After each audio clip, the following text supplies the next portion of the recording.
साडे कोल एक छोटी जी ड्राई बैटरी है 12 वोल्ट 7 एम्पेयर की बैटरी है। ये लीक्विड वाली बैटरी होंगी जी ड्राई बैटरी होंगी ने लीक्विड होंदा पानी नहीं होंदा। तो मेरे दोस्तों अज इनू रिपेयरिंग तुहानू सही तरीका कंप्लीट दिखावांगे, प्रैक्टिकल करके तुहानू दिखावांगे कि इनू रिपेयर तुसी किस तरह घर दे विचों कर सकते हो।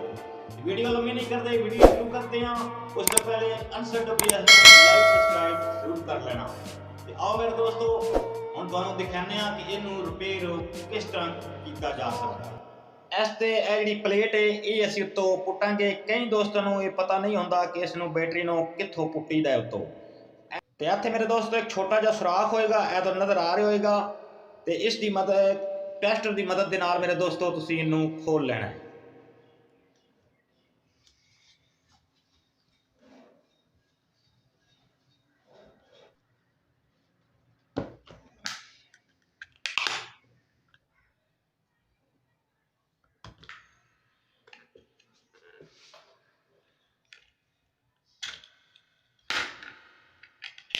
ए देखिए दोस्तों क्या प्लेट असा पढ़ ली तो ए थले दोनों जनाब नज़र आ रही है।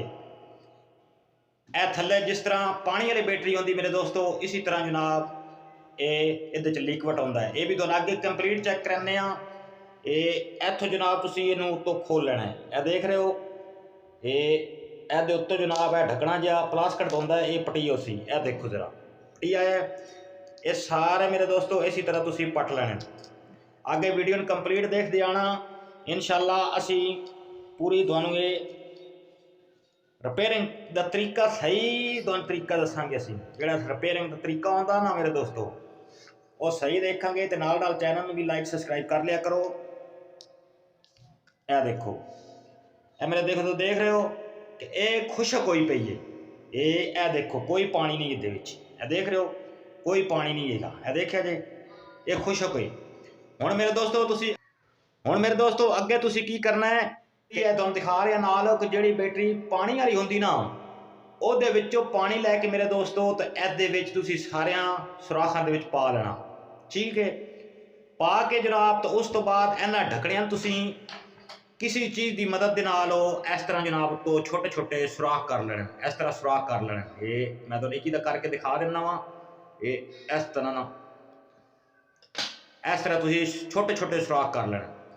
उस तो बाद मेरे दोस्तों तुसीं इनू उत्ते इसी तरह दोबारा फिट कर देना है। जिस तरह मैं फिट कर रहा सुराख तुसीं सारे नहीं कर रहे, मैं सिर्फ तुहानू तरीका दसिएगा। सुराख तुसीं मेरे दोस्तों सारे करना है। तो उस तो बाद मेरे दोस्तों इधर पॉइंट है चार्जिंग तेन ला देना। इस साइड पर रैड लगेगी, इस साइड पर ब्लैक लगेगी।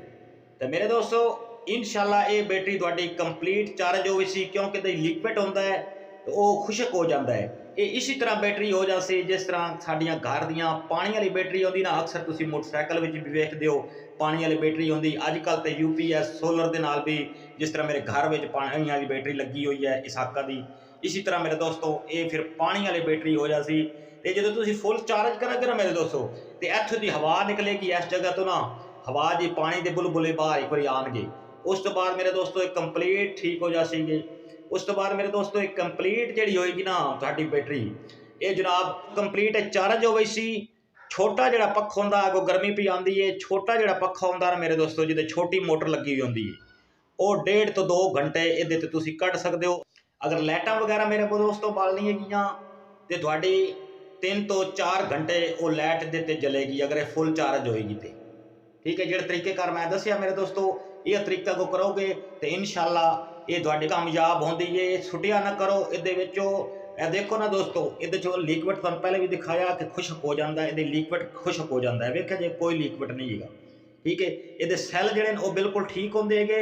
सिर्फ खुशक की वजह तो ना इस्तेमाल ज़्यादा होने की वजह तो ये बैटरियां खराब हो जानियां। तो इसी तरह तुम पानी पाओगे क्योंकि वो जो खुशक होएगा वो पानी आस्ता आस्ता जनाब तुहाडा उबलना शुरू होएगा। जो चार्जिंग ते लाओगे तो तुहाडी फिर एक दफ़ा बैटरी है जनाब न्यू हो गई सी। 3 तो 4 घंटे मेरे दोस्तों अगर 12 वोल्ट की कोई चीज़ इस्तेमाल करो लाइट वगैरह तो या जिस चीज़ चो तुसीं कढ़ी हैगी उस चीज़ चो दोबारा तुसीं फिट कर दो तो तुहाडे इंशाअल्लाह एक काम करेगी। इस दे नाल ही अनसर WR दे इजाज़त। अपना ढेर सारा ख्याल रखा है, दुआओं में याद रखा है।